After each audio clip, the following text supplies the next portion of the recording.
Yo, guys, my heart is just so broken. I've got so many issues, so many challenges, like, yeah. I guess it is what it is, alright? I'll have to repeat everything I said. I spoke for a whole hour and I lost the whole footage because when I tried to save, it all was gone. It just choked up and could not record. These are the challenges I'm facing. This is the death that I am eradicating. I am trying to live despite being this badly restricted, despite having no ability to push my life along. The message that I spoke, I felt like it was so high quality that, frankly, like, I don't even think I can ever do one up on it, okay? But I'm going to have to. As a result, I'm gonna have to skip exercise. It's already 9 at night. So I'm gonna have to try and basically recall everything that I spoke. By the time I get to the end of this particular discussion, you will understand just how menacing this cult is. I don't even know who it's a guy. I don't even want to check. I'm just gonna talk as much as I want to talk and get what I need to get out and explain the true core nature of this particular story. Not story, but exposition, whatever you want to call it, okay? But I'm disheartened severely. And it is things like this, me losing footage, a whole hour's worth of a conversation, that are basically effectively the motivation for such nefarious cults as the one that I am describing right now, to get me to kill myself, to get me to settle to compromise, and to also continuously use women against women. I get it's a guy, and like I said, I'm not gonna check. I just have to make sure that I keep saving my content in half an hour intervals at least, so I don't labor for nothing. Yeah, but Nekibuwa for a whole hour. And what I was speaking was so, goodness gracious, I was about to seal the point. I was actually about to do a third part that was only going to be about maybe 20 minutes long. Just so, again, because I was done. I was basically done explaining this. Now I have to go back to the drawing board. These frustrations in my life, this very uncomfortable life that I am living, cause me so much pain.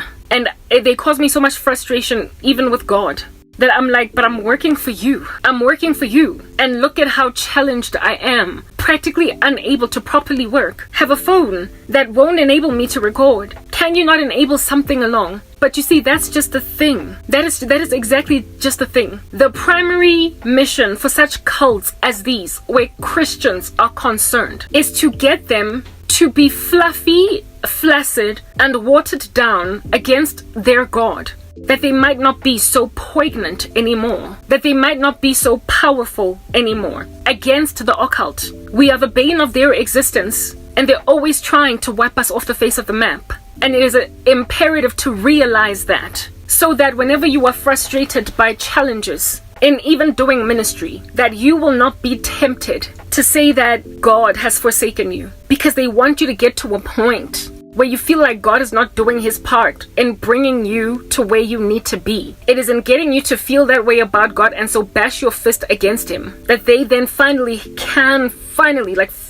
it's been a minute, pierce through into you and neutralize you. Their only strategy against Christians is watering down, because no weapon formed against us prospers, but they try to make us down tools. They try to make us down the veil of protection. They try to get us, since we are behind an impregnable fortress, they try to get us to get out, and so expose ourselves to bullets. Get out from the covering of God and expose ourselves to bullets. But what's important is to recognize the scriptures for what they always have been. Full of admonition, of warning, that the world hates disciples, that in this world you will have many troubles, but take heart, I've overcome the world. The righteous man might fall 7 times, but he gets up each time. I fell after talking for an hour. And here it is that I'm talking again rather than letting myself be flattened. If I were to give up and delete this entire series because I'm tired, I'm busy recording on a phone that doesn't work, I would go to bed so melancholic, I would be so depressed and so incredibly suicidal that these people would be ever so closer, just one ever so marginally closer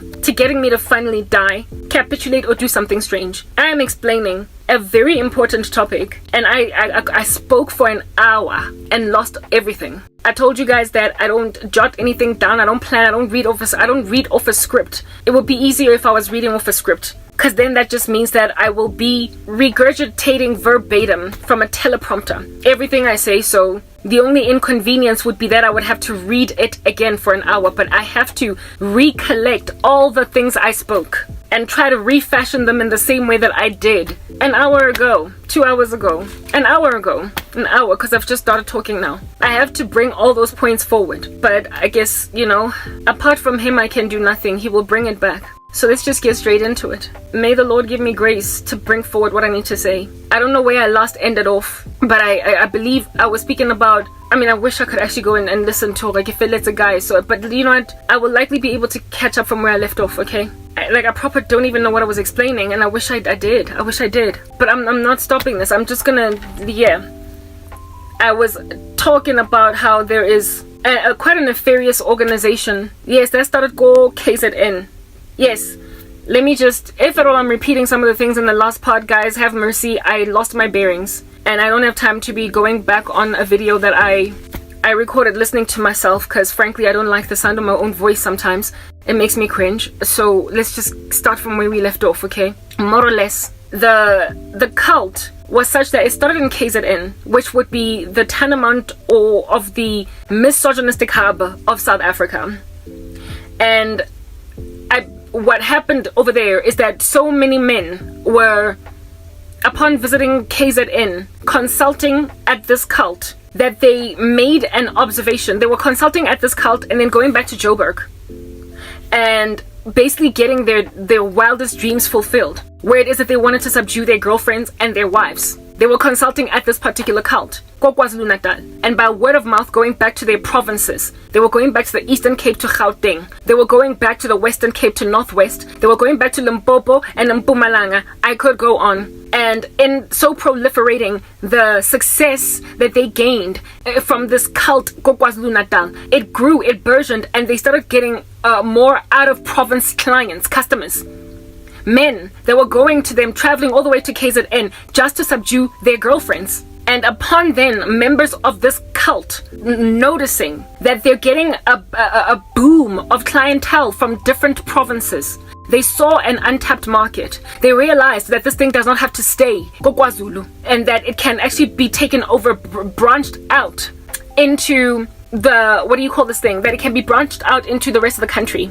So they took some of their leaders, their heads over there, and they planted them in all the other provinces to basically pilot this particular program in subduing women under the iron fist rule of men, to pilot it in other provinces, and it caught fire. It caught fire. They were able to easily recruit off university campuses men that already from just a university already wanted to subdue their girlfriends. I don't know which part it is that I was speaking about this, but I suspect it might have been in the latter part, the one that I lost, where I made an analogy using two exterior science students at Wits, a boy and a girl couple dating at varsity, and the dude making a decision from varsity that a whole actuary is going to sit at home and raise children while he goes and becomes an actuary in the market. So degree has to be underneath. Yeah, she's going to go and grab it like a piece of paper and put it in a shoe, and he will be the tooth fairy that rocks up and puts money in that shoe the next morning. He will be the one to provide for an entire actuary with his own salary, restricting this woman to limitedness, basically just studying and doing nothing with her degree. Yeah, these men were able to recruit from varsity campuses, able to recruit in corporates, men that have got this particular desire, able to recruit in like neighborhoods where they stayed, etc., until it caught fire. It's sufficiently enough for them to actually build headquarters in each province. They've got a headquarters called Durban in KwaZulu-Natal, and now they've got little sub-headquarters. This cult, I believe this was in the second part that I mentioned this as well, got so big in the 2010s. So basically, by the time it got to like 2010, 2011, 12, 13, it got so big that what do you call this thing? The size of it was such that men in the some of the most prolific men in the country are part of it in every sphere of society. Go KwaZulu, not KwaZulu-Natal only, sorry, but across the provinces, such that some of the most prolific producers in the entertainment industry belong to this cult. And it can also account, therefore, I believe this was in the second part, I'm not sure if it was in the first or the second part or what, for the gender bias and polygamy that you started to see around 2015, 2014, 2013, 2016 in the entertainment industry. In shows like Rhythm City, in shows like Scandal, Uzalo, where they started to all of a sudden have a character in there that would rise up, that would take up wives. More than one wife. He would start out with one girl and then be torn between two chicks and want to marry them both. And they would both end up embracing this. It is because of this cult that they were trying to proliferate this, because they realized that the entertainment industry is very influential to change people's narratives. And so if you want to soften women's hearts towards the prospect of polygamy, taking as many wives as a man wants to, put it and make it, glamorize it through the entertainment industry. Glamorize it in the entertainment industry. In these shows, these women start out rebellious, essentially, against the narrative, until they then are now happy to be sister wives to like one dude that's like running the show. And he is unyielding. He doesn't barge. He starts out with one wife, and then next thing he wants to take a second one. This is because members of some people in the entertainment industry belong to this cult, and they are using media to proliferate the agenda. They've got a quota now that they have grown successfully across the whole country, the quota of which is to get to a certain percentage of black women by a certain date. So for example, I believe this was within the second part that I spoke about this, if they wanted maybe 30 to 40% of women by 2046 in the country, to all black women. This is literally, let me just put this out there, it is a cult against black women. It's against black women. They're not targeting Indians, they're not targeting coloreds, so they're trying to make black girls look like the most unsuccessful single demographic amidst women in the country. They're trying to make us look like Dala and Tinu Koropa, and that's all we can do. That's what's good. So I mean, proper, like the Indian girl with whom you were competing for grades in matric is destined, according to this cult, to slay you later on in life, when you had an equal opportunity to rather slay her. That's what these guys are saying. Like, yes, the misogyny in the black community is just astronomical. It's out of this world. Anyway, whatever, right? So if they've got this quota, how it is that they gun for it is hanyane, right? They first started out, like I said, in KZN, and then they branched out. You see, now my train of thought is lost because I get a guy, but whatever. They branch out all across the country, and they enter into the provinces. They then start to be grandiose, like a company having an IPO, going public, and now you've got, like, literally the sky's the limit. You can end up getting to a point where, like, literally all the women, the black women in the country, are sitting barefoot and pregnant in the kitchen. But there is then global realities. There is then a global, what do you call this? Expectations. Ain't nobody ever going to trust a South Africa that is a Stepford country, where the black community has got nothing but Stepford wives, where now all of a sudden black girls all don't want to work. Now all of a sudden, like the epidemic of unemployment amidst black girls, it's just increasing in a country where, first of all, black people are included in diversity quotas, statistics, especially black girls, because of the previous disadvantage of black girls. So given that some of the men who belong to this cult are politicians, premiers, municipal councillors, mayors, given that some of them are politicians, they cannot for the life of them allow a country of black girls to be unsuccessful in all of Africa. It's going to make the whole country look dumb. So they cannot afflict all black girls. They cannot afflict all black women. They've got to allow some black women to be CEOs, some black women to be MDs, some black women to be thriving in corporate, project managers, business analysts. They've got to allow some black women to start businesses, win tenders. They've got to look as if though they're actually pushing the agenda of women along. Because women empowerment is a whole big fat expectation across the world. They would get unhappy eyes of the global community looking at them if now all black women are going back to the days of slavery. They cannot cannot do that, therefore. But they've got to stealthily worm this in. They want a big enough percentage of black women to be unemployed that they hold the basically grandiosity of wealth in the black community.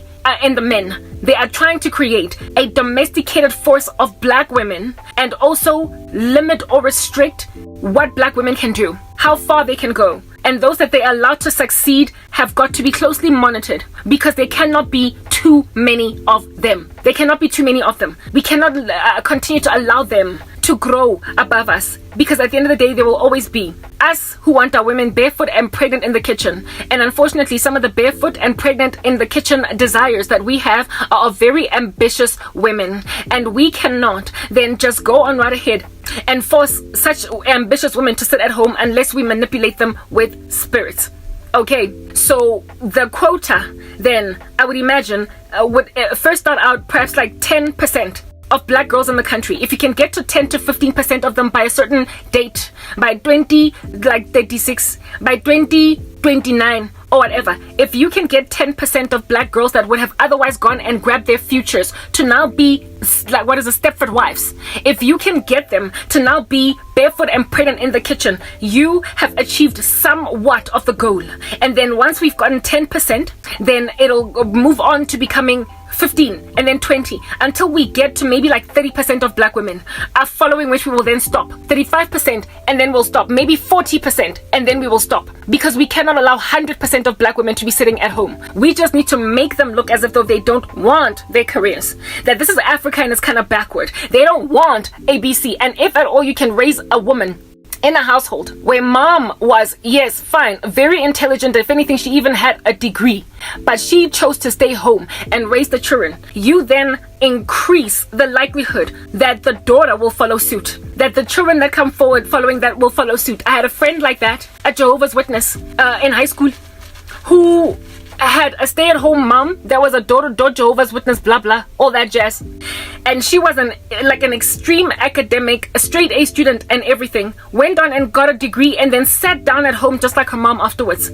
Look, there are women who want that. I made mention, I believe, in the previous part, I don't know if I got to speak this, but I did make mention of the fact that I would have been that. I would not have minded, especially after coming to Christ. I never ever had strong desires to just grow and fly up the corporate ladders, trampolining up it at the expense of family. I always wanted family first. But when a man now is shoving a pill down your throat to stay at home, that's an abusive man that you cannot trust yourself being dependent on. So therefore there is a rebellion that will rise up in you. And that has been the issue that has happened in South Africa. This strategy has grown so effervescently. It has grown such feathers and wings and fangs and all different kinds of menacing growths on the body, scales, that it now brewed a secondary problem for these men and therefore the country. It's burned in the nation a brand spanking new collateral damage, if you want to call it that, where it is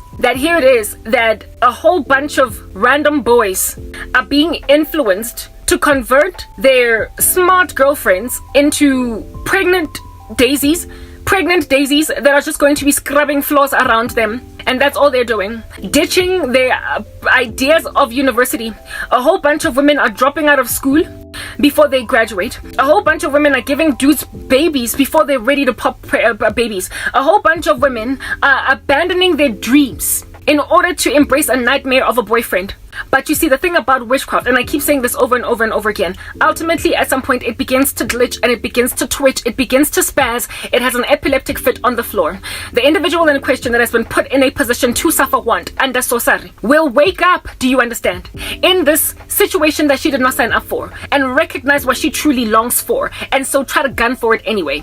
The individual in question will see that I never wanted this when I was growing up, a lack of satisfaction. People are not puppets on a string. We are made in the image of God. We cannot be manipulated by spirits indefinitely without our own cognition kicking in. We are going to have a cognitive dissonance whenever we are walking in a lack of realistic intention for our own lives.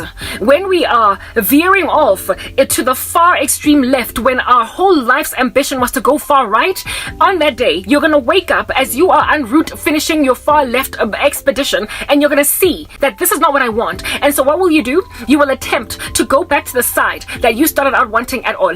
So a woman that drops out of university at 3rd year, she will go back to school. The woman that quits her job and decides to raise the children will all of a sudden wake up in the middle of this like stay-at-home thing that she's doing and decide, I want to go back to work. And so start putting a CV in the market again. Start talking to some connections that she knew back in the day to see if they can't get her a job. Start like going online to see if at all under heaven she cannot start a business there. She will twitch and she will glitch and she will act in a way so as to suggest that I have woken up from the slumber I was put in at first. And so now that I've woken up, before my life is literally over, let me see what I can do to recoup my losses. And it is in the attempt to recoup losses that these men then feel a loss of control over that which they imagined they had subdued. And when this thing starts to twitch and glitch, there then is collateral damage called gender-based violence. The epidemic of gender-based violence was commenced by the resistance. In other words, by victims of this like wannabe make my girl a domestic goddess queen wife thing. Yeah, this whole Stepford virus, it's a Stepford virus converting women into little robots under the spells of like men. Yeah. When the Stepford virus starts to wear off and the woman's natural, like autoimmune response comes in, that's when these men are like, it's not doing what I want it to do. And now the thing about being involved in witchcraft is that the devil, okay, when a spell is cast against a person, remember, according to John 10:10, the devil has come to steal, kill, and destroy, while Christ has come to give life and life abundantly. So the devil steals and kills and destroys from everybody ubiquitously, whether or not they belong to the kingdom of darkness. If at all he can withhold from a person that which is their ultimate end desired goal, he will do so, right? So everybody in question is stolen from by Satan. Let's just put that out there. In the witch as well as the victim, they're all stolen from, they're all destroyed, they are all killed. That's what's good. The devil is ubiquitous that way. He's also incredibly possessive of his victims. He is possessive because if at all you can keep a person in a cursed state,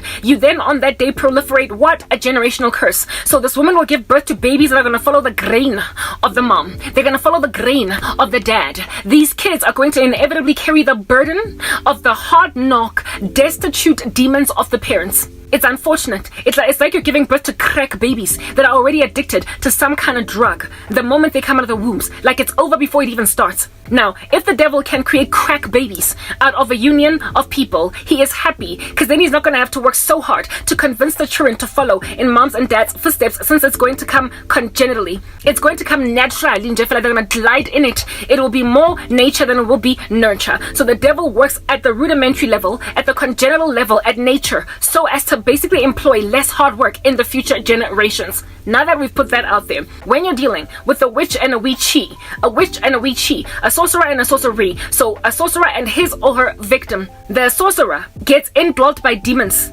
right? Because of their practicing of witchcraft. They're now demon possessed. The witchy is stolen from. The sorcery is stolen from.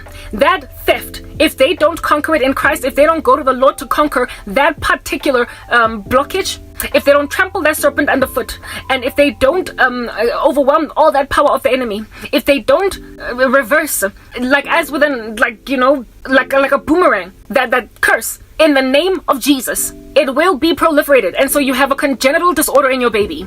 That's what's good. So it's already done deal in the kids, right? The witchy got to deal with the devil from a vantage point of deliverance. But the witcher got to deal with the devil from a vantage point of an exorcism. So therefore, a deliverance. Absent of any such deliverance, this thing will be proliferated. Now, in the person that is the witcher, the person that does the witchcraft, they get indwelt by demons.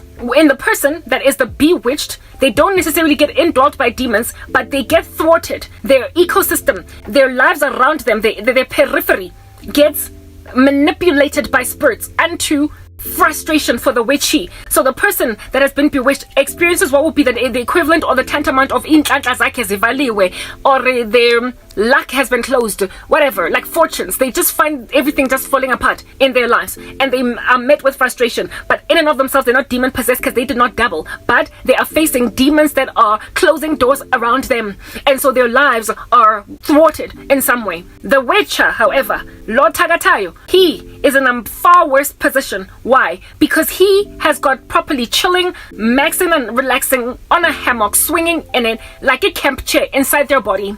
And so this is an individual that can be used against his own will, like a puppet on a string, to inspire a lot of violence in the ecosystem. Yes. So basically, when this woman is twitching and glitching, because of the fact that she's not where she's supposed to be in life, and then this is not what she wants, and then she starts applying for a job, even though she agreed to stay at home and parent the children and whatnot.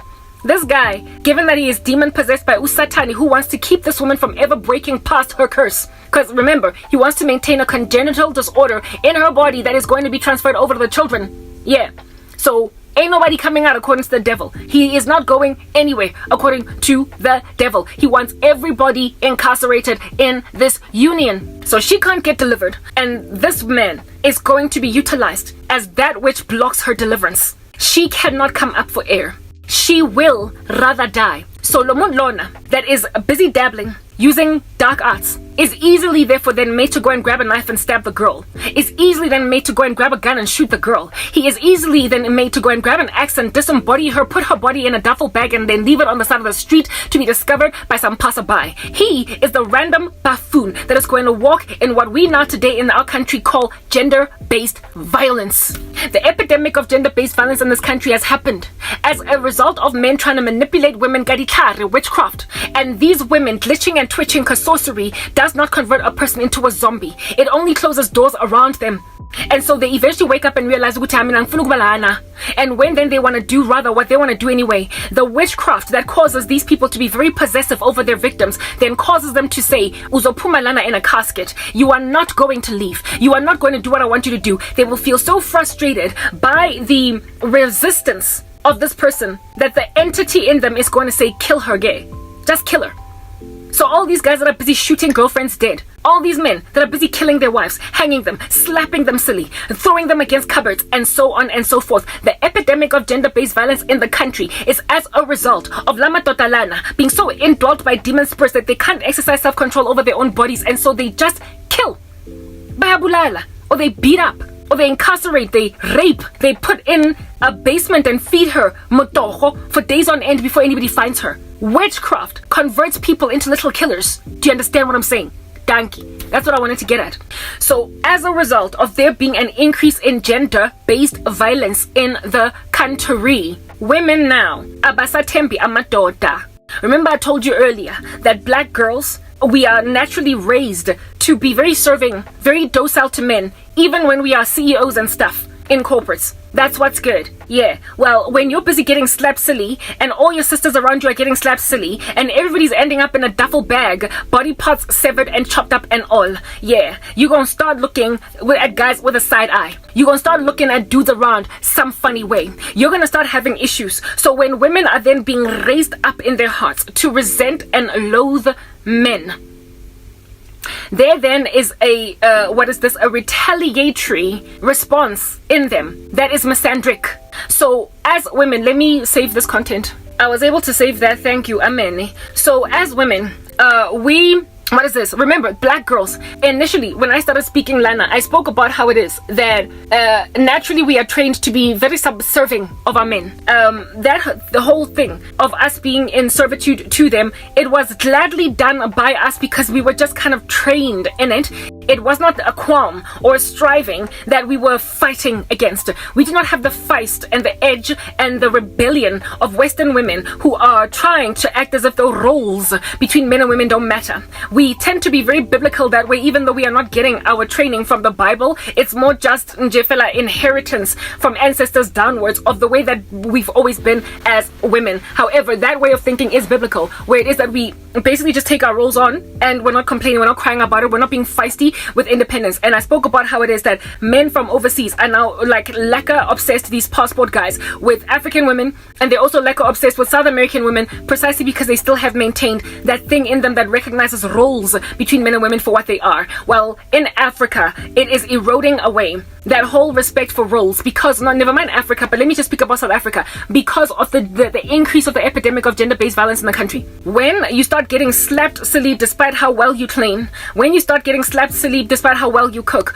despite how much you are bending over backwards for a guy that you are even paying the way off. Like, these women are so independent that now they are not only the domestic goddesses that they are, but they're also earning more than their men. And when you are serving under a man that you earn more than, you don't disrespect him as a result of that, and he is still passing you shit, giving you grief. He is still slapping you, killing you. He is still basically acting a gender-based violence fool. That's the kind of stuff that makes women look at men sideways. That is the kind of stuff that also causes women that were happy to serve, like as servants, like just being these domestic goddesses, to be like, why even am I washing dishes? So there was like there's been in the country a whole rebellion against these gangsters, these men, where it is that women are now becoming very androgynous, much like Western women. They are becoming androgynous. They are becoming resistant to the original African girl. Like, just 10 years ago, we were content with the original African girl. It wasn't broken. These men tried to fix it. They were greedy, they were rapacious. They did not want to just take Uguti. At least Lomfazi is happy to be a woman, even though she's also a CEO. For them, it was like, I want her at home. And when they tried to do this and their witchcraft glitched and twitched and the women wanted to get their own anyway, that's when they killed them. When upon killing them, after killing them, women made an observation that we're being butchered even though we are full of service. They then developed a misandry in them. Misandry is the opposite of misogyny, okay? A hatred for men. They became misandrous or misandric. Do you understand? And in their misandric disposition, the clout, therefore, of this cult started to dwindle, fade, because now women were deliberately refusing to be in certain unions with men. They were also choosing careers over romance, over babies, over marriage. And it's like basically whatever it is that they were doing was twitching, glitching. Their little machine was starting to spaz. So they came up with a brand spanking new idea. Given that now men were not trusted anymore in the country, there's now hashtag and my next hashtag men are trash, hashtag GBV, all different kinds of trends against all of this incendiary activity nefarious beings in the occult are doing against women in the country. It's causing this misandry in women, and the misandrous climate, these guys are now trying to reverse it. They are trying to counter it with women in the country waking up to recognize that if anything, the grandest destroyers of their souls and the grandest destroyers of their cause are not men but other women. They are trying to make it look as if though other women are the be all and end all of a culprit. But how in the world are they going to prosper to make other women look like they're the culprits? How are they going to do that when all of us are looking at them like they stank, like they don't brush their teeth, like they've got halitosis? How under heaven, when they are looking so nasty, are they going to turn the tides? Ooh, I know. Somebody came up with a bright sparky idea in the occult over there and was like, let's create Cinderella. They were like, are creating Cinderella. Let's go and manufacture a Cinderella from scratch. That's what we're going to do. That's what's good. What's a Cinderella? A Cinderella phenomenon, we shall call it that, is basically the creation of a female who is mistreated ever so violently, vehemently so too, by women around her. She is mistreated by the female conglomerate until some dude in a onesie rocks up and rescues the day. A little bit of a Spider-Man, Superman, a little bit of the Flash, a little bit of a whatever cartoon character you can come up with to put in a position to rock up in a skinny little onesie and say, I'm here to save you from your evil stepmother, stepsister, alongside your evil grandmother. Every woman in your life is treating you like trash, girl, but guess what? Get rabubi, get mona, get the rescue, rabubi, right? Yeah. Essentially, the orchestration of a disaster in a woman's life so as to also orchestrate the rescue from said disaster. They literally are out here concocting in their cauldron pots, manufacturing out of absolutely zero hollow note and ash coming from their nether regions, for crying out loud. A whole crisis in a woman's life that she needs rescuing for. They are properly out your manufacturing in a cauldron damsels in distress. What the heck? They are manufacturing, as in like a factory, and things are popping out of some machine that cuts up stuff. And the thing that's coming out is a broken, bruised woman that every woman in her life has abandoned. It's called the Cinderella phenomenon. They're trying to create fairy tale romances with a Spider-Man whose webs aren't even sticky. Yeah, flying into the rescue. And when the Spider-Man Rabubi does not prosper to catch this lady, then he becomes a little bit violent. Babulaya, Basadi. And after the whole world turns against them for being as violent as they are, they try to change the narrative and say, look, okay, relax, blom. It's not us that are nasty. It's women. Look at them. The strategy of the cult changed. The whole, they're running a country, right? This cult is so massive that it's got powerful men branched out across all provinces of the nation, having its headquarters in KZN and KwaZulu, Deben. And now that they have got like a whole IPO that has successfully gone on and flourished a company and it's made it public, yeah, there is an anomaly in the numbers of the organization because something is causing the company to bleed, and it's called gender-based violence. Their strategy is falling apart, and now some of the men who run this or who are part of this organization are also members of parliament. They're also people who run the nation, you guys. And so because they run the country, ain't nobody out here going to be respected as a member of parliament of a country where there is an issue with gender-based violence on the ground. And they're not dealing with it. They have got to basically send a report back to the United Nations. They've got to send a report back to the G12 or whatever. They've got to send a report back to the Amnesty International. They've got to send a report back to humanitarian organizations across the world. They have got to look globally responsible as a country. After all, who wants apartheid volume 2.0, where we're being sanctioned as a land due to the fact that we've got barbaric practices on the ground? They've got to look like they're dealing with it. They've got to look like the fact that, well, fine, there is an epidemic of crime in our countries, but it is not rooted in like the governmental level where it is that we're refusing to do anything about it. So granted that these men cannot let themselves look bad, and on top of that, albeit belonging to a violently nefarious organization, it is deceptive, it is froward, it is out here decimating the entire futures of young black bright girls. Irrespective of this, the random hypocrites will sit around a bonfire and be patriotic. They will thoroughly be acting in a way so as to decimate a country's entire clout. But hey, I'm proudly South African, waving a nasty little flag all up in everybody's grill. So being patriotic, it basically means they don't want their country crashing with bad stats. And gender-based violence is a bad statistic. They did not intend for men to become little butchering thieves. They did not intend for men to become little homicidal creeps. They did not intend for men to become Hannibal Lecter and Jack the Ripper. They're not trying to proliferate the statistics of the country in crime. And so therefore, when these little randos that went and consulted their satanic organization joining it in order to subdue women to a Stepford constitution, when they became a little barbaric to a point of murder, they were like, but boys, why are you killing? Come on, you're killing what our cult is just trying to do. You're killing what we're trying to achieve. What we're trying to achieve is a patriarchy that is responsibly taking care of women, the larger majority of these women, while these women are happy to just serve us and be barefoot and pregnant in the kitchen. We don't want to see all their brains splattered on the wall. We just want to see their brains being used to raise children. So please, let's go bolaya. But they're not able to cause these men to stay their hands from killing their wives. And so what are they doing?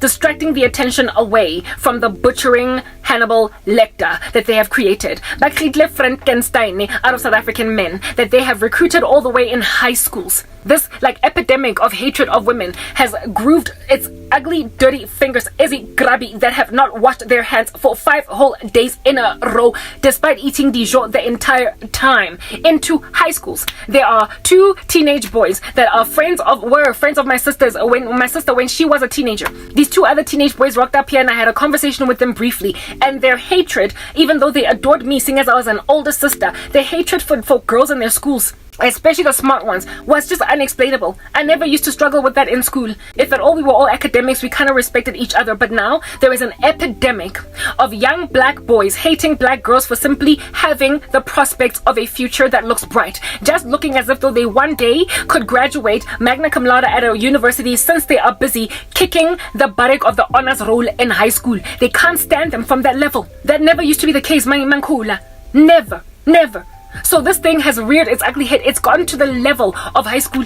And so if high school boys are now being made to hate girls this much, Lento Lena is going to result in younger and younger murders of women. That's why there are what do you call this, butcherings of university students, where this like nonsense, gender-based violence, it tended to kind of start Kumantlung, Ike Turner, who's married to a 32-year-old Tina Turner type setup thing.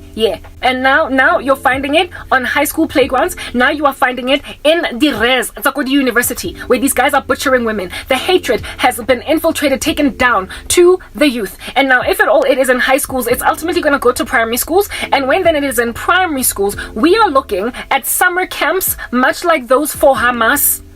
Children who are trained to hate the Jews from a very early age, like taught how to shoot a gun at just the tender age of 11. We are dealing with child soldiers, and if you can get to the boys at that little age with that kind of misogynistic mindset, it's over for girls of the country. It's over. We're going to be dealing with boys shooting their girlfriends on the school playground at just 16. I think that's already happening. That's what's good.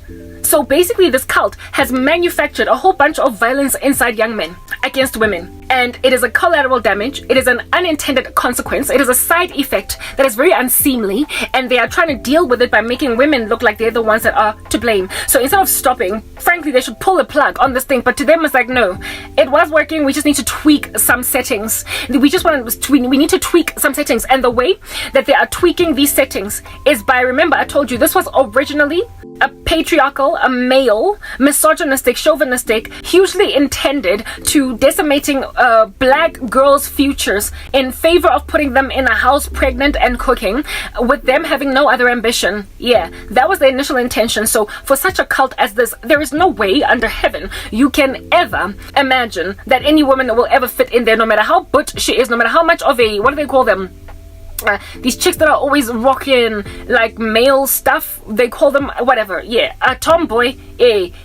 No matter how much this chick is a tomboy, no matter how much she is out here transitioning, trying to be a man, no matter how much she's got a deep voice, no matter how much she's always taping her breasts down so they don't show, no matter how much she walks around with a bounce like a gangster, no matter how much her pants come down underneath her buttocks looking like a gangster in the street, it doesn't matter. She cannot have lady parts, she cannot have breasts, she cannot have mammary glands, she cannot have ovaries, and she cannot bleed once a month. If at all an individual is bleeding once a month, you can forget about her belonging to this organization, because at the end of the day, a woman is a woman is a woman, made in the image of God to be a woman, and no woman, even if they want to be a man and are transitioning, will ever be content with that level of misogyny against their kind. No woman, no matter how much of a tomboy they might be, will ever take in their stride, ever, that level of violence against women. No mufunu kuibindoda.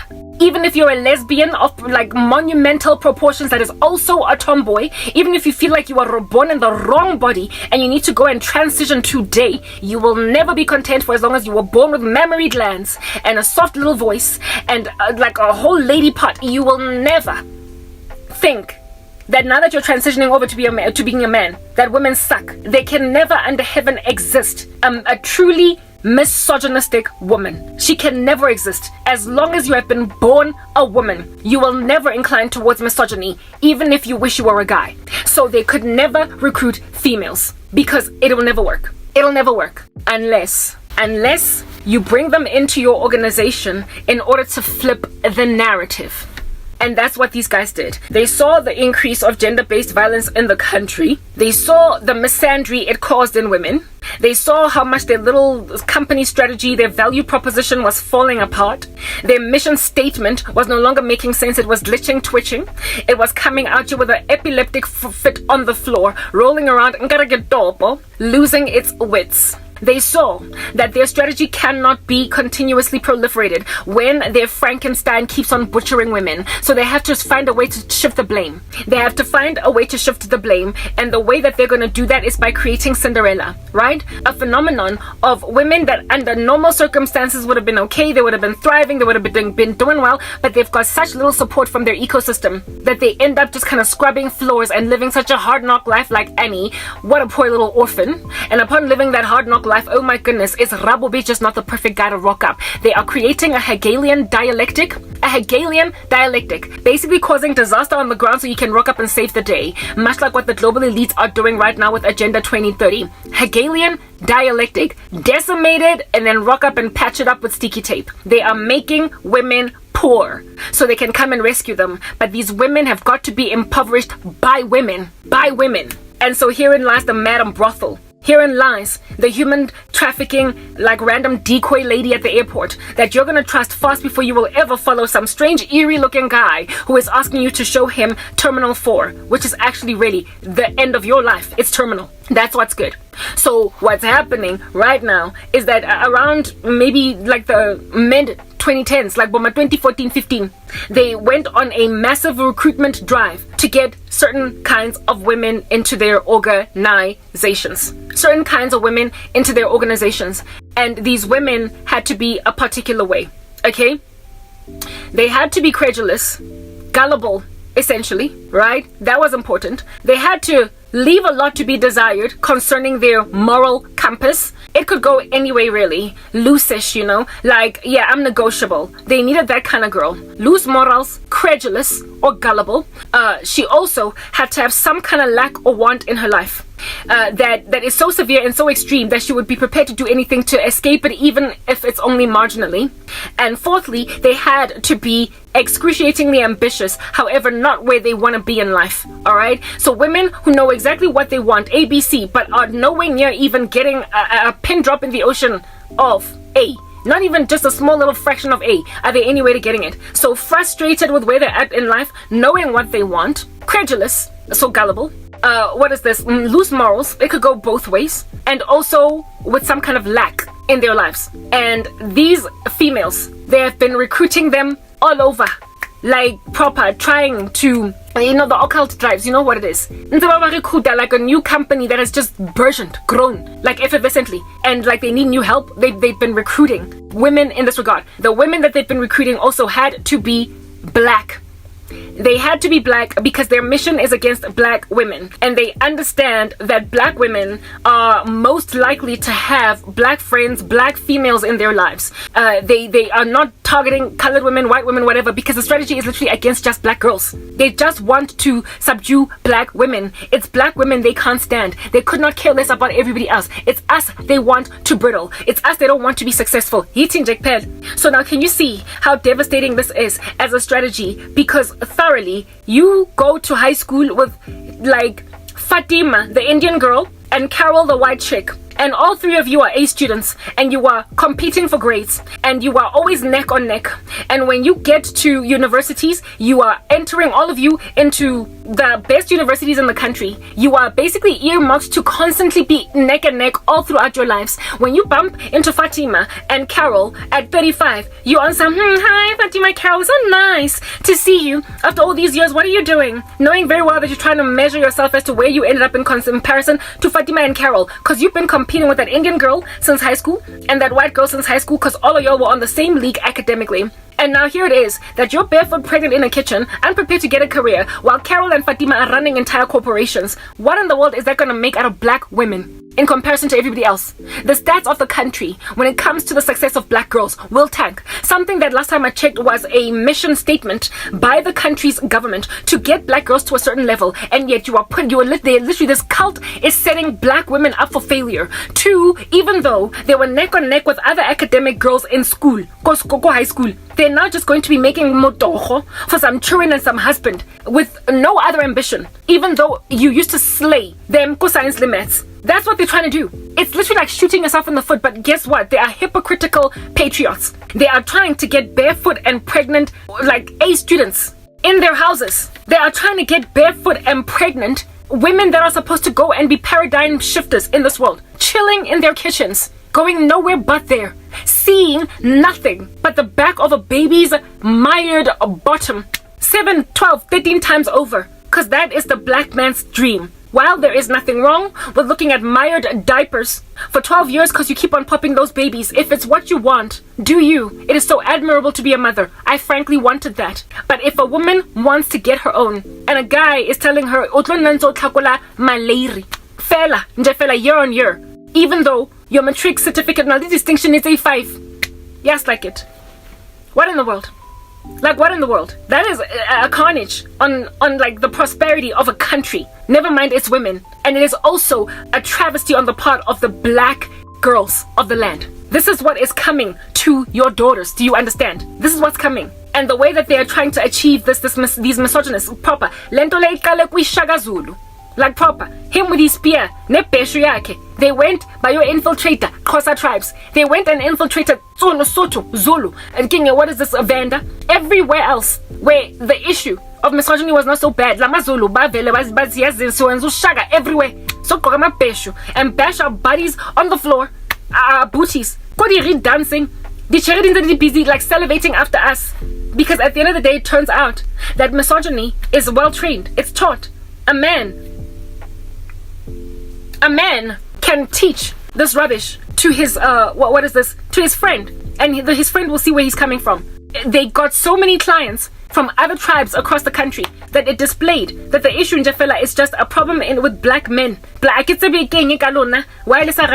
prosperity of Basadi, but you know what, we are done over here. Like Skadil, you are no longer worthy of discussion. I'm feeling like dropping you off somewhere bus stop for you to go and take a one-way ticket to Limpopo or Laupumakona.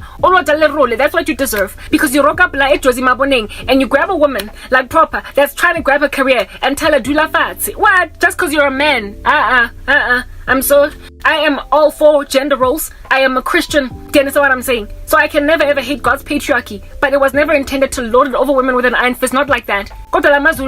Kimo, they have muddied the whole country. Kashaga Zulu. Who in the world wants that gangster anyway? Nasa Basadi, isn't it? Azanganyan, Maranali busy, and they proliferated his nonsense all over the show. Anyway, whatever, do you, right? Yeah, you know how Shaga was obsessed with his mom and that's all he did? Aren't you all like little Oedipuses, hanging out with your mamas, liking your mamas, but hating your girlfriends? Like ransacking them females? Shaga, go fela lokopani Oedipus. Do you? Mara as for me, angisas baile skelem. Hakibat happy, but no toran to the especially from South Africa. Uskatum sang everything lower America, ebatung, hobala hokana, nanka anyway, whatever. These men made a decision in the little organization Cult Yabona that grew in popularity because they discovered that the misogyny runs a lot deeper than just them in KwaZulu-Natal, therefore making it clear that it's not just the Zulus, but frankly not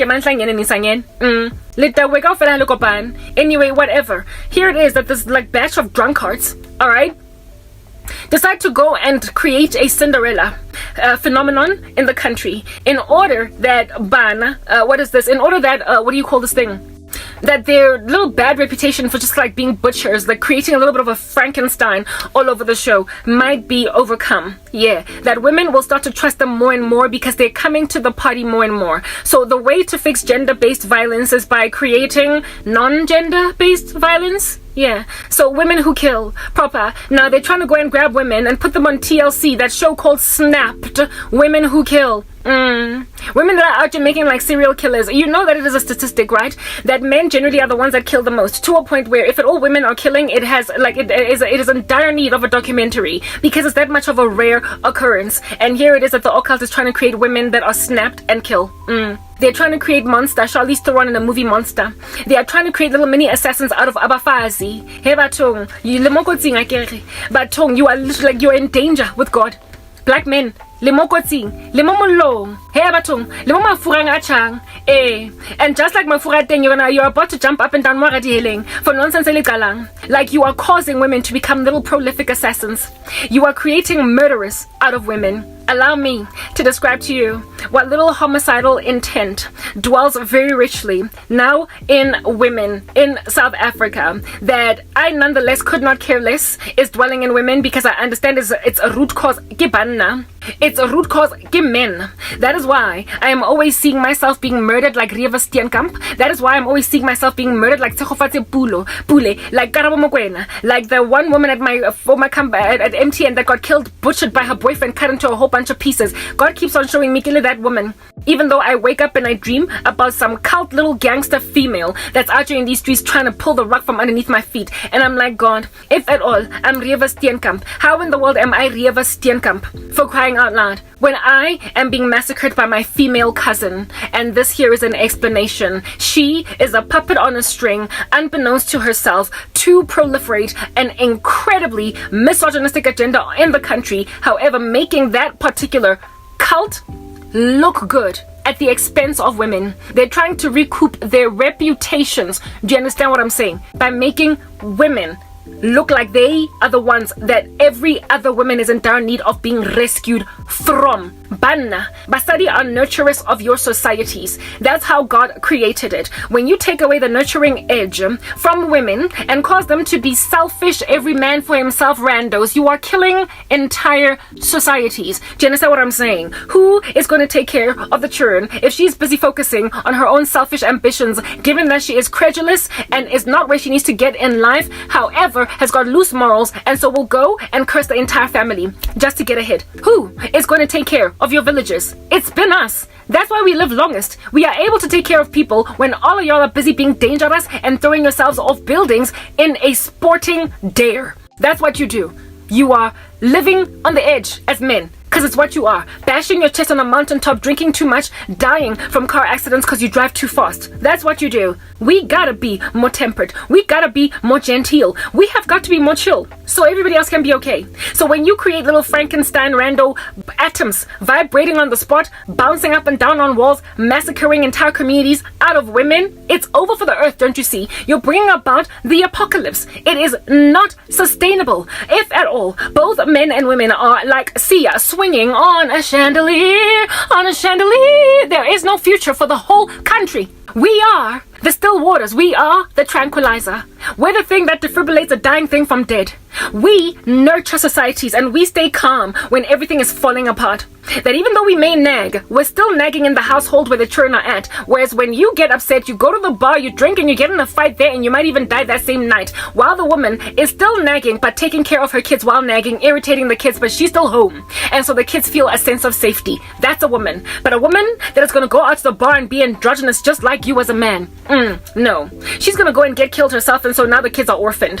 Who in the world is going to take care of the world? Men. When women have lost their womanness. Who? You are swinging on a chandelier, be the only ones to do so. While women are then going to put back together the little ornaments of the chandelier after you have stopped swinging on it. But as for you, you swing on a chandelier and leave it there to continue to be loose on the ceiling. And so when the little toddler is running across the lounge, the next morning, it falls on her. The woman is the one that makes sure that that chandelier is screwed back into the ceiling, because she's the one that's always looking around to see if the ecosystem is cool. And so when you make little buzzing atoms out of women that are also homicidal like you, every toddler in every household is going to get landed on by a freaking chandelier. Let's move to the next part.